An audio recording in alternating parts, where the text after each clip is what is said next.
കല്യാണത്തിന് പോകാനായി ട്രെയിനിന്റെ ഒരു കോച്ച് മുഴുവൻ ബുക്ക് ചെയ്ത് കുടുംബം. പാട്ടും നൃത്തവും കേക്ക് മുറിക്കലുമൊക്കെയായി ട്രെയിനിനുള്ളിൽ വൻ വിവാഹാഘോഷം.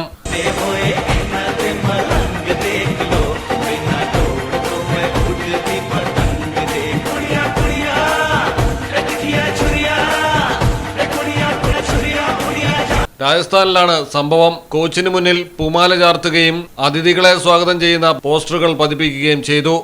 ട്രെയിനിൽ വെച്ച് വധു കേക്ക് മുറിക്കുന്നതും സമ്മാനങ്ങൾ വാങ്ങുന്നതും ദൃശ്യങ്ങളിലുണ്ട്. പാട്ടുകൾക്കൊപ്പം കുട്ടികളും മുതിർന്നവരും ഒരുപോലെ ചുവടുവയ്ക്കുകയും ആഘോഷത്തിൽ പങ്കെടുക്കുകയും ചെയ്തു. ഇതിനിടയിൽ റെയിൽവേ ഉദ്യോഗസ്ഥൻ ടിക്കറ്റ് പരിശോധിക്കാനും എത്തി. ഏതായാലും കല്യാണത്തിന് എല്ലാവരും കൂടി ഒരു ട്രെയിനിന്റെ കോച്ച് മുഴുവനായി അങ്ങ് ബുക്ക് ചെയ്ത് ആഘോഷപൂർവ്വം പോയത് സംഭവമായി മാറിയിരിക്കുകയാണ്. News desk Malayalam television.